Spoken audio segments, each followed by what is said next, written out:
Audio Jungle.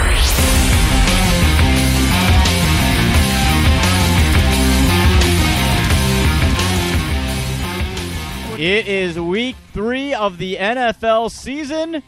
Browns versus the Raiders. Welcome to the Doghouse, your inside look at the Cleveland Browns. I'm Andy McNamara alongside Browns insider Matt Florjancic from WKYC Sports in Cleveland. As always, we want to hear from you on Twitter at AndyMC81, at Matt Florjancic. Our question of the day, give us your score prediction of Raiders versus Browns in Cleveland down at First Energy Stadium. And does Johnny Manziel see the field despite Josh McCown being named the starting quarterback by Mike Pettin? Matt, how are you, buddy? I'm well, Andy, and you? Doing good. Hey, I am pumped going to the game on Sunday. It's the homage, the journey down to Cleveland each year to make sure we see at least one hopeful winnable game. Last year it was the New Orleans Saints that the Browns took in the home opener. This year it's the Oakland Raiders. I got a good feeling. Well, you should. I mean, the Browns they did some good things against the Titans on Sunday, and the Raiders, they're coming off of a huge win that really nobody expected against the Baltimore Ravens, but they did play a very good game, got a couple of opportune, boneheaded plays from the Ravens that helped them out on the final drive, and they took advantage of them. So we're hoping to see some good football down at the lakefront on Sunday afternoon, and only time will tell over that 3-hour period how good of a game it is, but it's reason to be hopeful for both teams, actually. And yeah, I didn't think I would be saying that heading into week 3. I thought we'd be a matchup of 0-2s, looking to say, okay, somebody's getting off the snide today, and another team's going to fall further behind, but that's definitely not the case so far. No, and Matt, actually, you just finished with Browns practice a few minutes ago, and you have some news relating the secondary for the Browns. Yeah, unfortunately, all the good comments that were made about Justin Gilbert having a good week of practice and finally being healthy, some situation being what it is, it may not be the case. As we saw early in practice, Gilbert was running around, and then right before individual drills started, he had his leg wrapped from his backside down to his knee practically, his right leg. So it doesn't appear to be a hip flexor injury, as was the case in the Rochester practices against the Bills. More than likely, it's probably going to be a soft tissue injury, not to speculate too much, but we'll find out here in the very near future his status for the day, for Sunday. And it doesn't look good right now for him to be on the field and be active. He struggled to be active as it was, and now it looks like he could be even further behind the 8 ball, and that first-round pick that the Browns spent on him continues to look worse and worse and worse by week by week by week. Well, what would they really be expecting out of a healthy Justin Gilbert so far, Matt? Because to me, it looks like, at best, he might be returning kicks, which we know nowadays in the NFL, you mainly just kick him out of bounds anyways, and then you go to commercial break. Or some work maybe on special teams, healthy or not. Right now, I just don't see Justin Gilbert really mattering. You're 100% right. He's pretty insignificant in the game plan, I would imagine, because they can't really rely on him. And that's really hard to swallow when you're looking at a team that's pretty much devoid of playmakers, and you spend a number 8 overall pick on this kid, and yet he's not even really all that valuable to your franchise right now. No. While other guys who were picked well after him are having putting up Pro Bowl type numbers and highlight reel plays, it's really kind of embarrassing. And it's something that if you're Jimmy Haslam, you have to look at it and go, okay, I pay the scouting department a lot of money to do their job. I pay this general manager a lot of money to do his job, and they give me an 8 overall pick that is absolutely insignificant in the game plan. What the hell is going on with my scouting department and my personnel people? Right.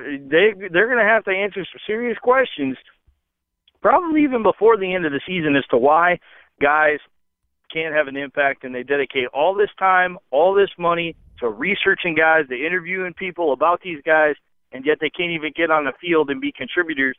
And not only can they not get on the field, it's not that they're having a bunch of talent ahead of them that is preventing them from getting on the field. They don't even show that they care and they want to be out there. They're just going through the motions of being a first-round pick in the NFL draft and thinking that it's going to be easy. and that they don't have to work very hard. So there has to be some serious questions asked of this personnel staff, and they better have some darn good answers because they'll be looking for work elsewhere if they don't. Well, not just on the scouting department, Matt, where you fall into Justin Gilbert and Terrence West, who's did the Browns a favor. Thanks for the fumble, T. West, in the Tennessee Titans win last week. But also on the free agent side, and I wanted to ask you about Dwayne Bowe in practice today. This guy has been the most useless $9 million I have ever seen spent in recent memory with the Cleveland Browns. And there have been some bad free agent signings. Was he participating fully? What's the story with Dwayne Bowe? Well, in the part that we saw, he was participating in practice, and John DeFilippo, the offensive coordinator, came out today and said, look, I still don't think he's 100% healthy.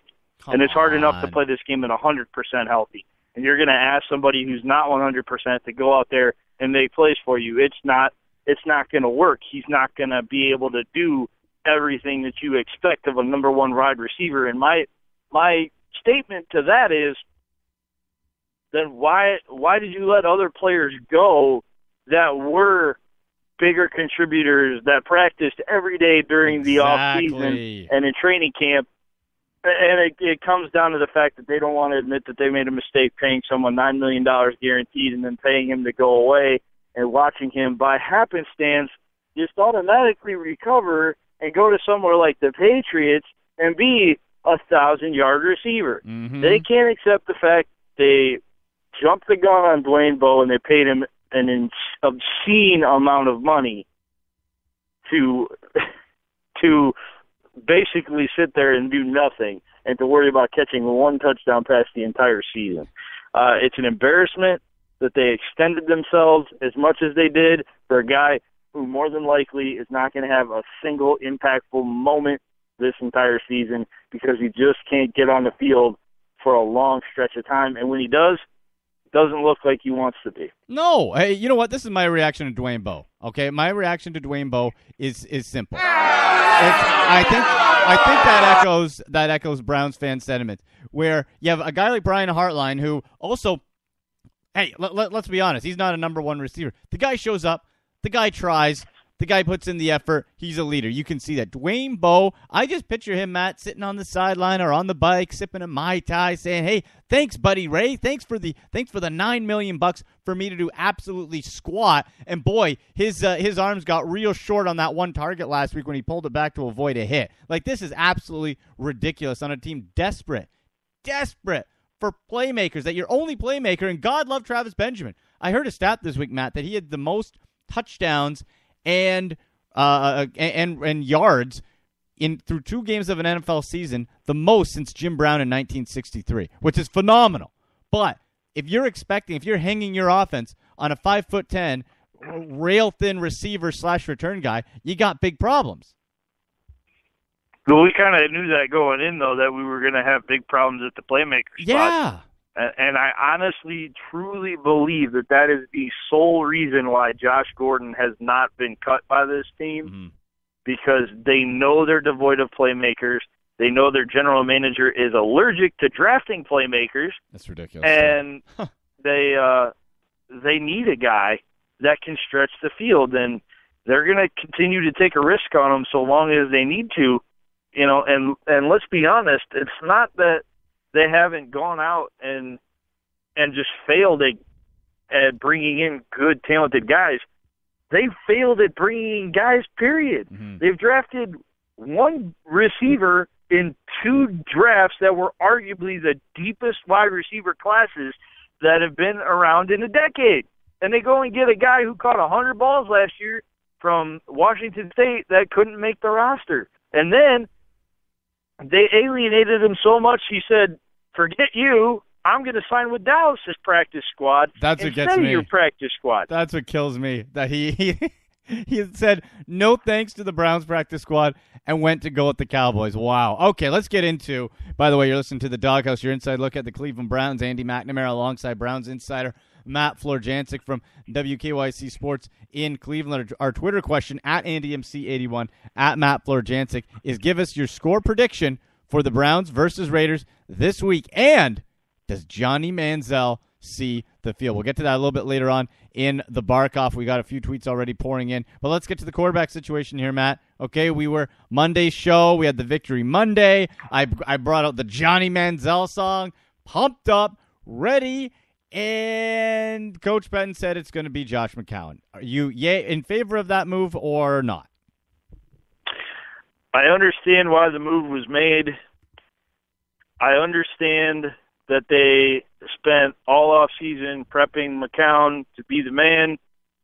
I do not understand why the offensive coordinator stands in front of the media on Thursday and says, Johnny Manziel has an NFL passer arm already, and the only thing he needs is game experience.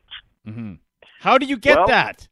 If that's the case, then I'm not exactly sure you want to say that in public, because clearly to me that seems like there's a divide. It seems like the offensive coordinator is cool with rolling with Johnny, and it seems like the head coach is adamant that Johnny Manziel does not have a future with the Browns under his direction. Now, that's not saying that another coach won't be brought in that will want Johnny Manziel to play. And if experience is the only thing that he's missing, I'm not exactly sure why we're having this conversation right now and why he's not the starting quarterback for the Browns. Not to say as I want that to happen, but you invest a first-round pick in him, you have him on the roster, he goes in there, he does a decent job over 7 quarters of play. He would do a better job if he held on to the football more consistently when it comes to fumbling on his runs outside of the pocket. But you look at it and you have to just say, okay, there's clearly a rift in the coaching staff. Oh, not already, Matt. If not McCown again. goes out there and leads the team to victory, pretty much all is forgotten. If McCown goes out there and lays an egg, guess what?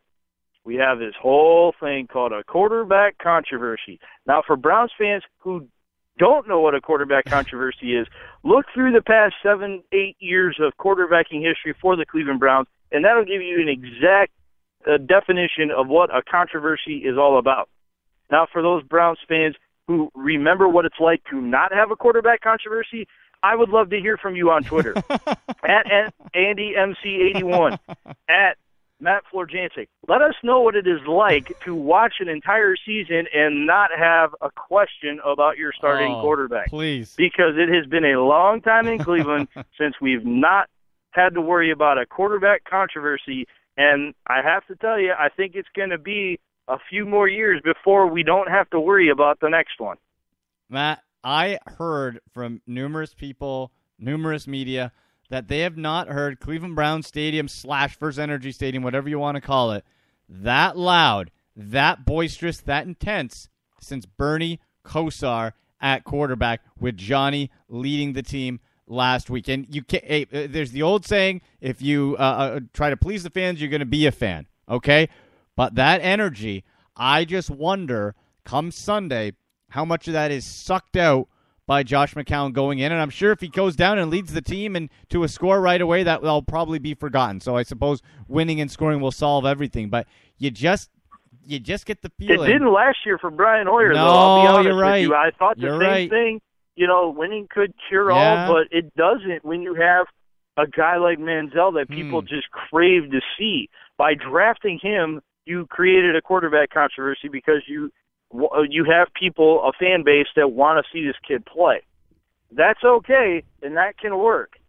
But if you're going to rely on the other guy to get you wins, it doesn't make sense. The equation doesn't work in my head, because you're going to throw a guy out there that, for all intents and purposes, is a pretty good leader and is willing to put his body on the line, and then you're going to pull the rug right out from under him and say, okay, Johnny's going to be the guy now. There's clearly a disconnect between personnel, the coaching staff itself, and ownership, because, in my opinion, the ownership and the president and, to some extent, the personnel department and the offensive coordinator want Johnny, and the head coach is saying, no, Josh is my guy. How much of this comes from a place of fear, do you think, Matt? Like from Coach Patton? How much of this is from, and by fear I mean, I have to play it safe because I need as sure a thing to get wins so I don't get fired? Well, here's the interesting equation. If he goes with the guy that the owner wants,